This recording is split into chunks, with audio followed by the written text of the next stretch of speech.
nesta manhã abençoada de domingo. É o dia do Senhor, né?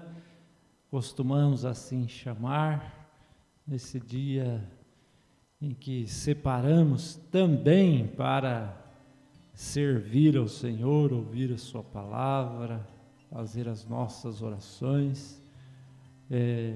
Todo dia, né, podemos fazer isto, mas na nossa tradição cristã, o domingo é o dia do Senhor, é o dia da ressurreição de Jesus Cristo, nosso Senhor e Salvador. Portanto, este dia ganha um destaque, né? E nós também damos muito valor ao domingo, dia em que podemos servir ao Senhor com alegria. Nesse momento da nossa história, da nossa caminhada, estamos ainda com várias limitações por causa da pandemia, mas nada impede que possamos servir ao Senhor como estamos fazendo em nossas casas, em nossos lares, né? E se Deus quiser, em breve também poderemos estar juntos, reunidos novamente. É a expectativa que nós alimentamos e a certeza que temos que dias melhores virão, né? É assim que nós olhamos para o futuro, porque este é o olhar da fé, da esperança trazida pelo Evangelho. Quero dar as boas-vindas a todos, os de perto, os de longe.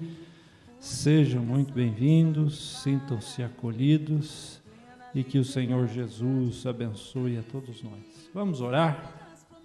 Deus querido e amado, a nossa gratidão a Ti pela noite de repouso, pelo dia de vida que o Senhor nos concedeu, pelas bênçãos a nós concedidas nesse dia.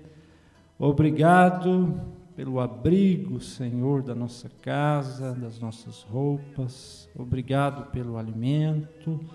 Obrigado, Senhor Deus, pela paz no coração e a certeza de que o Senhor está conosco. Obrigado porque podemos encontrar em Ti refúgio, força, renovação. Obrigado pela salvação em Cristo Jesus, o nosso Senhor e Salvador. Obrigado pelo perdão dos pecados. Enfim, temos muitos motivos para Te agradecer, Senhor, na manhã deste dia. E queremos também pedir que as ricas bênçãos continuem sendo derramadas sobre nós, sobre cada vida, sobre cada lar, sobre cada família.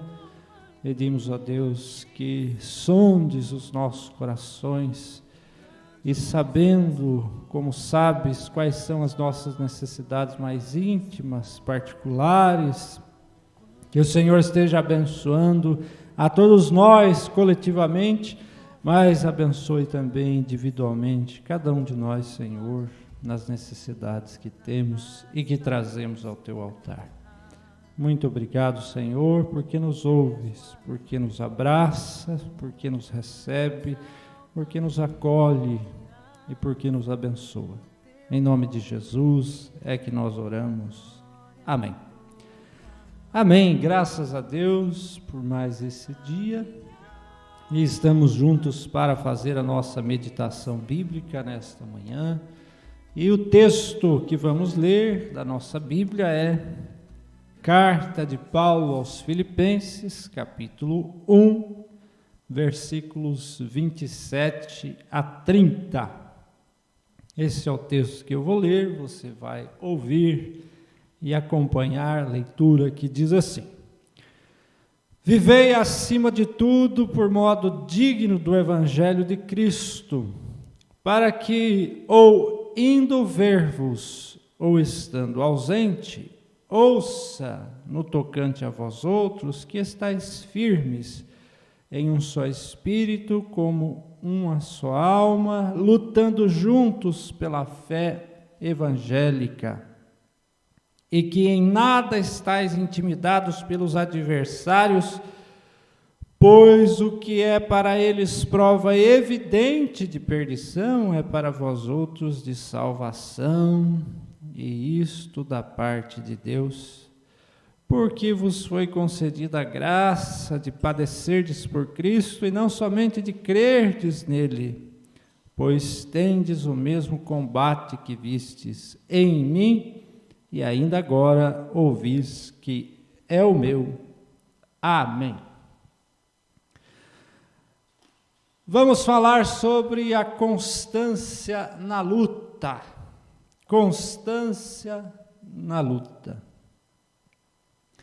O que nos dá condições de alcançar de maneira saudável os nossos objetivos não é a velocidade na qual nos deslocamos, mas sim a constância que seguimos. O importante é o ritmo. O importante é que a caminhada seja ritmada, né? Ainda que seja lenta, mas que seja constante. Quem caminha de forma constante tem grande chance de chegar onde pretende. E na caminhada da fé, nós também precisamos ser constantes. E como conseguir isto? Em primeiro lugar, permaneçamos juntos. Está escrito no texto que lemos, Filipenses 1:27. Paulo escrevendo aqueles irmãos e irmãs que moravam lá na cidade de Filipos, aquela igreja, aquela comunidade que lá estava, ele disse: vivei acima de tudo de acordo com o Evangelho de Cristo. Se eu puder visitar você, ou vocês, ou não puder, saberei que vocês continuam firmes e unidos em um só espírito, com uma só alma, coração, lutando juntos pela fé que se baseia no Evangelho. Filipenses 1:27, esta última leitura que eu fiz é na nova tradução da linguagem de hoje, né? Então o que Paulo estava dizendo é: vocês precisam lutar juntos. O que os fará permanecer juntos será uma vida edificada sobre as bases e sobre os princípios do Evangelho de Jesus Cristo. Paulo dizia: o que garantirá esta unidade de vocês não será a minha presença. Se eu for vê-los, ou se eu não puder vê-los, vocês permaneçam na luta, porque não é a minha presença, ele dizia, que garante a unidade, não será a minha visita que garante a unidade de vocês, e não será a minha vigilância que garantirá a unidade de vocês. Quando a vida de vocês, ele dizia àquelas pessoas, estiver alinhada com os princípios do Evangelho de Jesus Cristo, ainda que eu esteja ausente, vocês permanecerão unidos em Cristo, porque a unidade que precisa de vigilância não é unidade. Unidade que precisa de imposição do outro não é unidade. Quando alguém precisa vigiar, quando alguém precisa impor e quando alguém precisa obrigar, é porque não existe unidade fundamentada no Evangelho. Permanecer juntos com um só espírito e um só coração é um grande desafio para a igreja, para o povo de Deus e para qualquer comunidade, né? Mas é um desafio que precisa ser buscado com toda dedicação. O que caracteriza O que dá à igreja cara de igreja é a sua disposição, é a disposição do povo de permanecer juntos. Quando não há unidade, a igreja deixa de ser igreja e vira um clube, né, social, onde o povo se reúne, mas não luta de verdade por interesses comuns, não luta pelo Evangelho, né?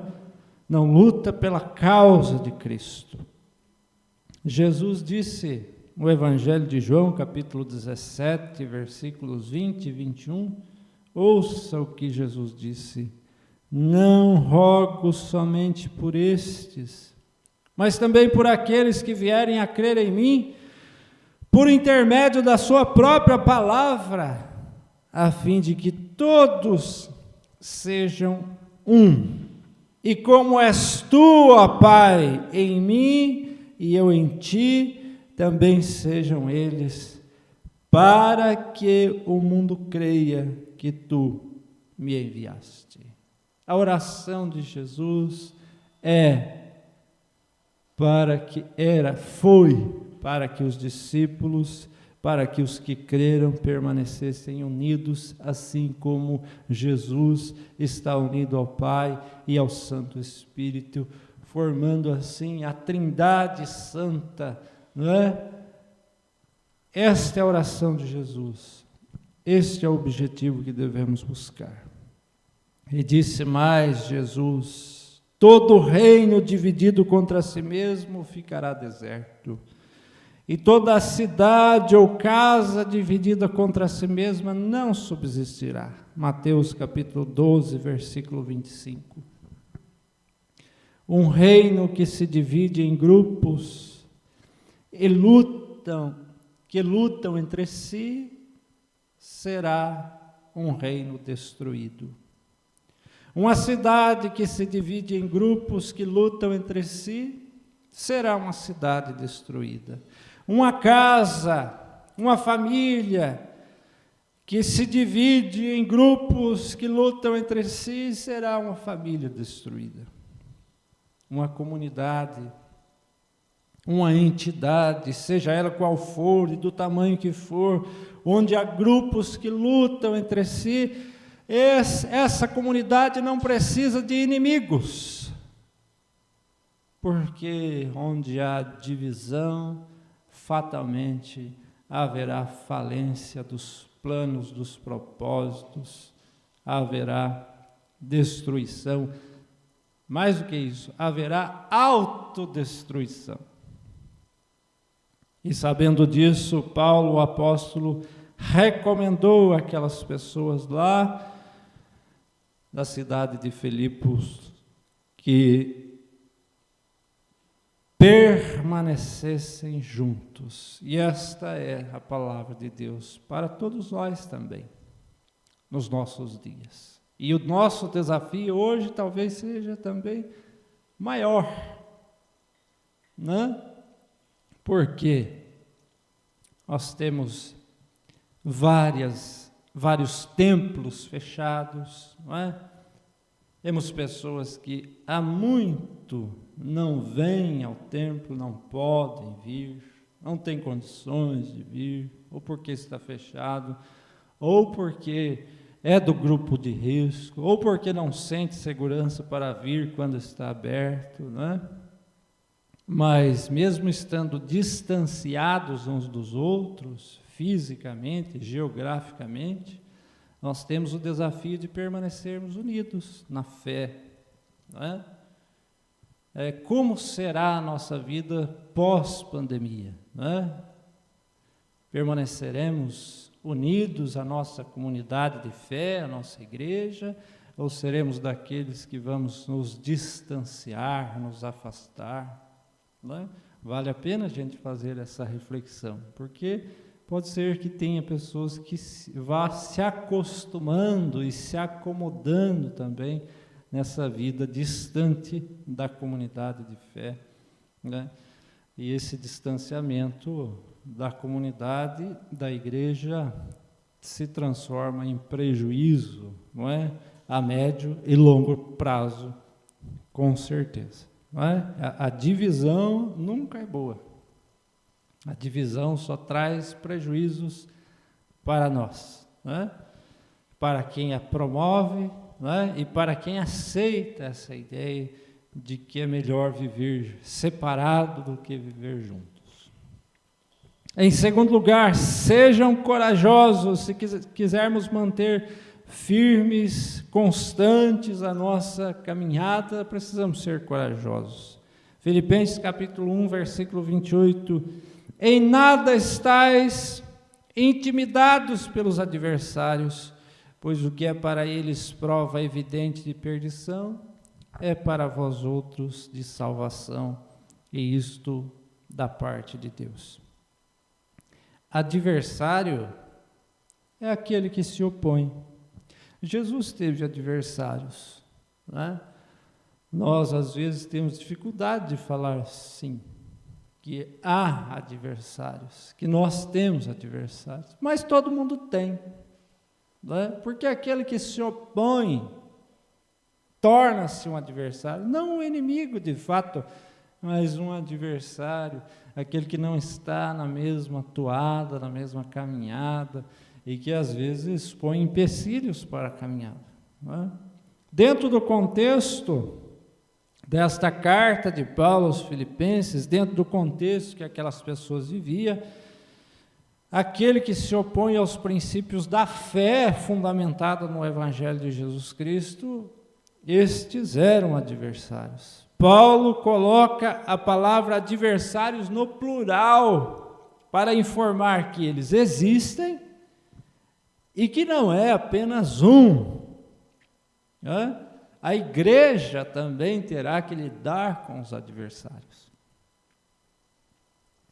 Agora, temos que dizer que a intimidação diante dos adversários é prejudicial à vida da igreja. A intimidação fatalmente nos levará ao afastamento. Quando as pessoas se afastam e não querem envolver-se, não querem assumir responsabilidades, a igreja sofre enquanto comunidade. Por medo das críticas, muita gente abriu mão da sua vocação, do seu chamado, e isso tem trazido grandes prejuízos para a igreja. Como lidar com os adversários? Paulo ensina, preste atenção, Paulo nos ensina, dizendo, a melhor maneira de lidar com os adversários é mostrando a eles que nós temos convicção do que fazemos, é mostrando a eles que nós temos coragem para lutar, é mostrando a eles que temos objetivos claros e que não vamos desistir de modo algum. E essa convicção e esta coragem vem de Deus. A frase de Martin Luther King cabe nesse contexto, e ele disse, o que mais me preocupa não é o grito dos violentos, nem dos desonestos, nem dos sem ética. O que mais me preocupa é o silêncio dos bons.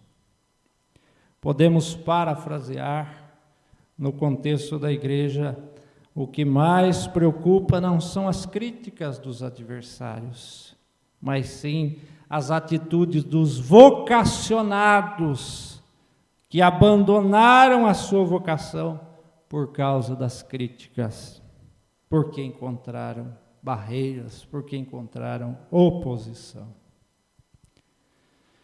Todos querem reinar com Cristo, mas nem todos querem sofrer com Ele.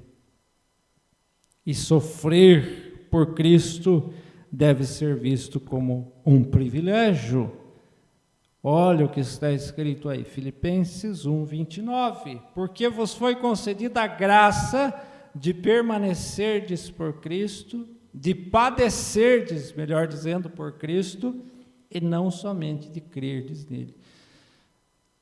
Nos foi dada a graça de padecerdes por Cristo. Queremos reinar com Ele? Sim, mas há momentos que a gente sofre com Cristo e por Cristo também, não é? Mas não devemos desistir, devemos ser corajosos, porque pessoas que são convictas da sua vocação, dos seus objetivos, são pessoas que ninguém pode deter. Assim era o apóstolo Paulo, homem cheio de coragem e que sabia que a causa pela qual ele lutava valia a pena, e valia tanto a pena que ele estava disposto a dar a sua própria vida por ela. Não é? Terceiro e último lugar, procure engajar-se. Filipenses 1:30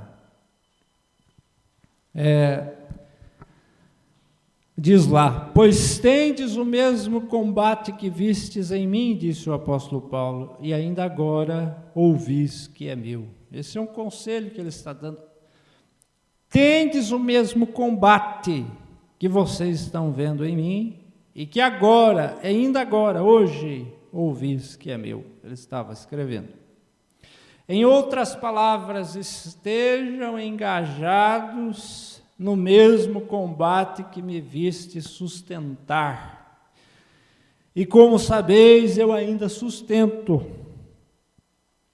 Engajar-se é oferecer-se voluntariamente pela causa.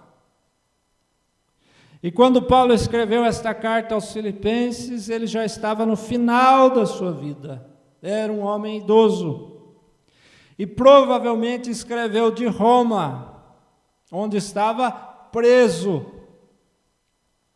Pois ele faz a menção da guarda pretoriana, né? Quando lemos Filipenses 1:13, é a guarda que fazia a segurança do governo de Roma. Então, muito provavelmente ele estava preso, mas ele estava dizendo: eu estou lutando. Ele fez da sua vida um referencial e um exemplo de engajamento. Exemplo que deve ser seguido. Mesmo estando em avançada idade, numa condição limitada por uma prisão, isolado, ele continuava servindo ao Senhor e servindo a igreja e incentivando os irmãos a continuarem firmes. Mesmo com as limitações do seu corpo, porque já era um homem enfermo, mesmo com o distanciamento geográfico da igreja, mesmo com as limitações da cadeia, da prisão, mesmo sabendo que havia conflitos e divisões nas comunidades, nas igrejas que ele ajudou a começar, mesmo conhecendo e sentindo a oposição dos adversários, com tudo isso, ele continuou engajado, lutando pela fé que está fundamentada no Evangelho. A falta de engajamento na proposta do Evangelho de Jesus Cristo cria em nós, cria para nós um problema sério. Preste atenção, qual é esse problema sério? Quem não está engajado depende de quem está. Paulo poderia ter dito assim: sigam-me, porque eu estou engajado, combatendo e lutando pela fé de vocês. Mas não foi isso que ele disse. O que ele disse foi: combatam como eu combato, lutem como eu luto, em favor da fé. Cada um tem a sua luta. E não é um, nem dois, nem três que precisa estar firme. Somos todos nós.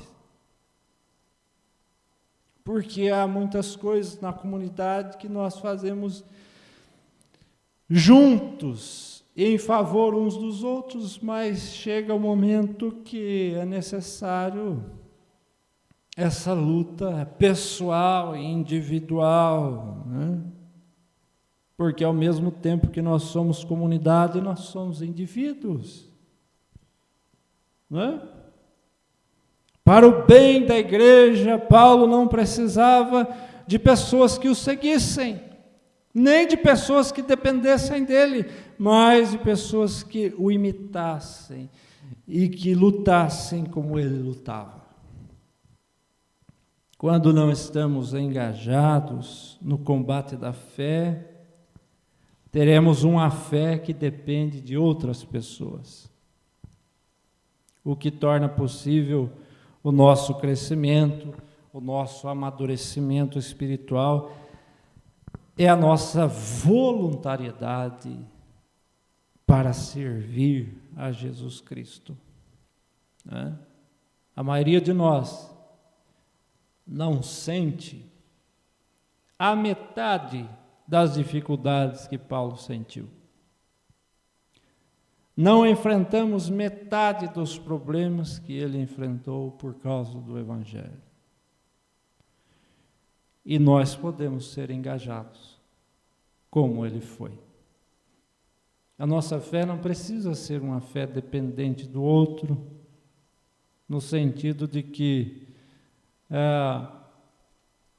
eu não possa desenvolver a minha espiritualidade, né? Eu fico feliz quando alguém me diz assim, pastor, né?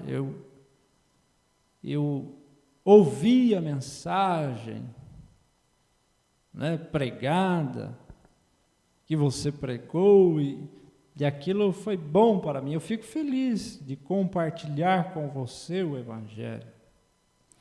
Mas eu também fico feliz quando alguém diz, olha, pastor, eu fui lá, abri a minha Bíblia, eu fiz a minha leitura e fui edificado pela leitura que eu fiz, né?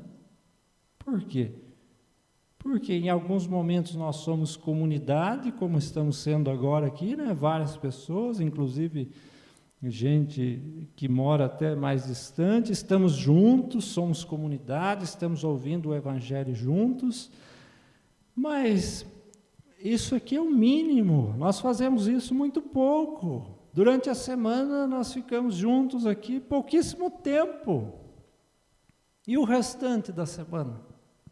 O restante da semana fica para mim, para você, o desafio de abrir as nossas Bíblias, de fazer o nosso momento devocional, né? E entrar no nosso quarto, ir para o nosso canto, fazer a nossa oração, desenvolver a nossa espiritualidade.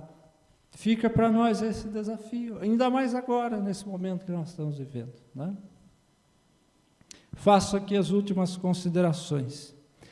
Se quisermos viver bem com as pessoas, precisaremos abrir mão de preferências pessoais em favor da coletividade. Esse é um princípio básico da comunidade, não é? Se todo mundo quiser defender os seus interesses, aí nós teremos as divisões. Então, a gente precisa abrir mão de algumas coisas para viver em família, para viver entre amigos, para viver a igreja, não é? Ainda que não seja conforme a minha preferência, não é? Eu aceito para o bem de todos, né? Então esse é um princípio fundamental para a vida. A força dos adversários fez de você uma pessoa infrutífera? A pergunta que eu lhe faço. A força dos adversários fez de você uma pessoa infrutífera? Você se sente derrotado, diminuído por causa daquilo que disseram? Não é isto que Deus planejou para você, porque você pode frutificar, mas quem precisa acreditar primeiro é você. Se você não acreditar, ninguém acreditará. Se eu não acreditar na causa que eu defendo, ninguém acreditará, não é? E o apóstolo Paulo está dizendo isto, né? Não tão claramente, mas é isso que ele está dizendo. Nós precisamos acreditar no Evangelho, lutar por ele, porque se não fizermos isso, ninguém acreditará. Somente as pessoas engajadas na proposta do Evangelho crescem espiritualmente e assumem a direção da vida. Enquanto não estivermos engajados, seremos sempre passageiros. Sabe o que é passageiro? É o passageiro mesmo do ônibus. Onde é que você quer estar? Você quer estar na direção da sua vida? Ou você quer ser um passageiro que tem alguém te levando para lá e para cá, na direção que ele quer, não na direção que você quer? Né? É importante ser protagonista da nossa própria história, porque se a gente ficar, não é sempre dependendo dos outros, é possível que os outros levem a gente para onde a gente não quer ir, não é?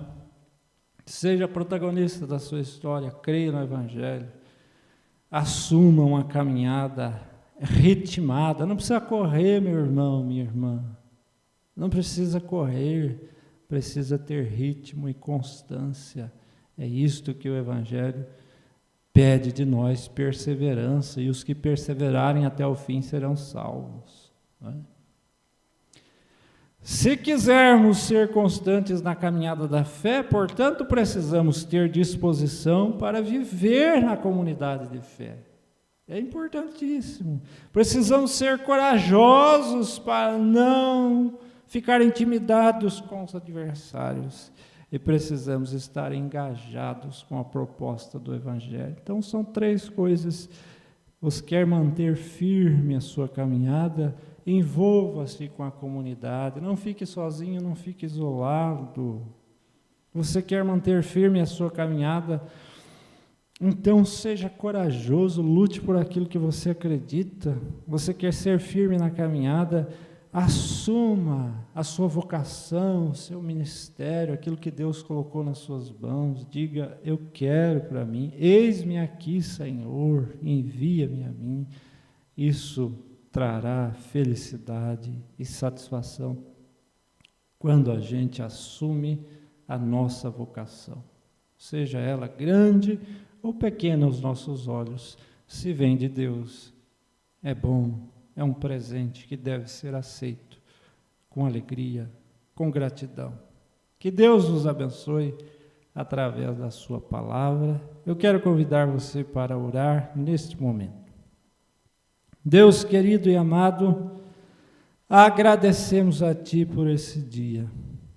Agradecemos a Ti pela comunidade de fé que nos acolhe.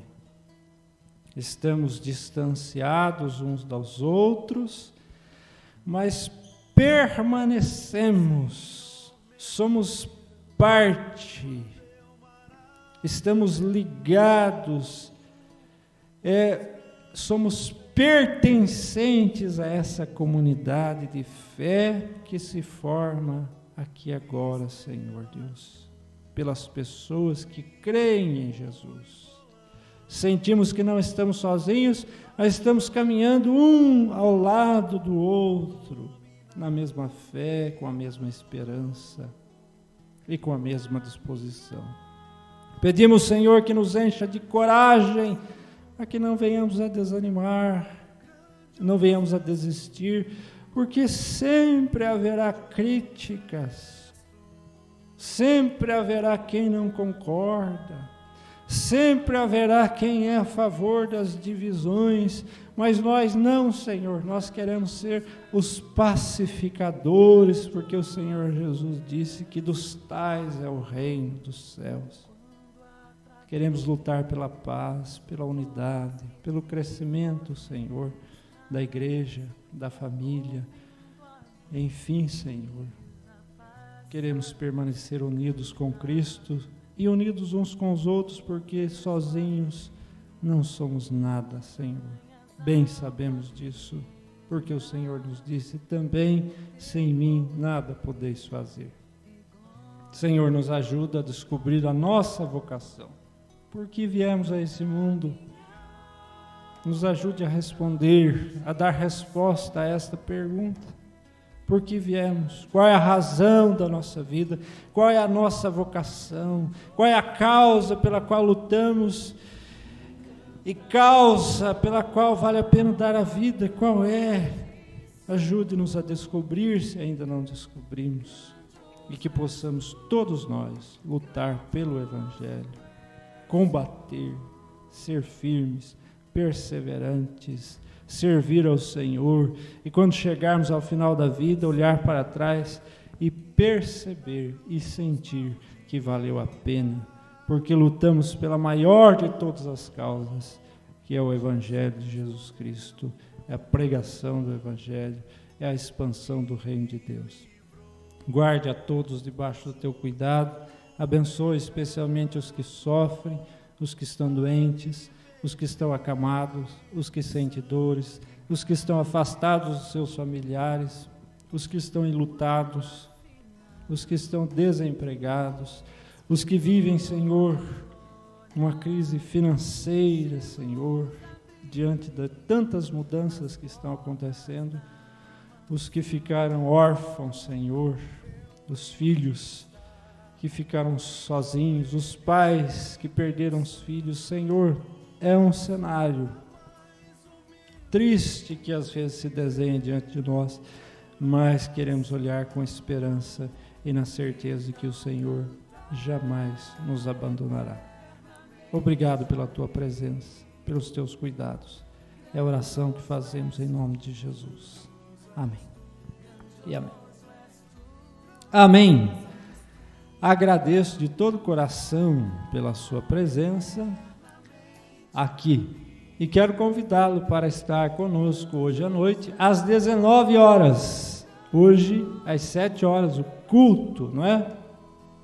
E teremos aqui os irmãos que vão nos ajudar também com a parte da música, louvor, né? Estamos aos poucos retornando às atividades. Se Deus quiser, em breve vamos poder estar juntos no templo, né? E hoje teremos celebração da Santa Ceia. Então, não haverá culto presencial, né? O templo não estará aberto, mas você pode fazer a Santa Ceia e celebrar a Santa Ceia aí na sua casa. Então, desde já, deixe aí reservado o pão, o suco de uva, né? E na hora do culto vamos participar todos juntos da Santa Ceia do Senhor. Como fazemos no templo, podemos fazer em nossas casas, em nossos lares. Hoje, né? Hoje, a partir das 7 horas, 19 horas. Agradeço a Tamara que está conosco, também o Danilo, as meninas. Rogamos as ricas bênçãos do Senhor sobre esta família. Agradeço a Eliane, Aguinaldo, que Deus abençoe a família de vocês. A Maria, o Dirceu, que Deus abençoe, irmãos, e abençoe toda a família de vocês também. A nossa irmã Alzira está conosco, que Deus te abençoe, Alzira, juntamente com os seus familiares. O Rodrigo, a Bianca, o Guilherme, que Deus os abençoe, que Deus os guarde sempre. Também a Edi está conosco, Deus abençoe a Edi, sua vida, juntamente com a sua família. A Leda, a nossa irmã, seu João Batista, aquele abraço para vocês, que Deus os abençoe sempre. Obrigado pela presença e que Deus os guarde sempre, juntamente com os seus familiares. Thelma, Renato, Sabrina, Deus abençoe vocês, toda a família, obrigado pela presença. A Flávia, lá de Ribeirão Preto, Deus abençoe Flávio, Adriano e os meninos, que Deus os guarde. Também o Ademir está conosco, Deus abençoe meu irmão, te fortaleça sempre, juntamente com você os seus familiares, o seu lar. E também o Valdir e a Bia, lá em Sorocaba. Que Deus os abençoe. Muito obrigado pela sua presença. Deus abençoe a família de vocês aí, viu? Esse casal aí que tive prazer de fazer o casamento deles, né? Já faz tempo, hein? Pessoal lá de Sorocaba agora, né? O Valdir e a Bia. Deve ter mais gente aí no YouTube, e a gente não está conseguindo vir aqui agora, mas a nossa gratidão a todos e o convite para você hoje, 7h30 da noite, culto de louvor e adoração a Deus. Teremos aqui a participação musical dos irmãos e irmãs do Ministério de Louvor e a celebração da Santa Ceia, somente online, ok? Que Deus te abençoe. Vamos nos despedir com a bênção. Que o Senhor te abençoe e te guarde, faça resplandecer o rosto sobre ti e tenha misericórdia de ti.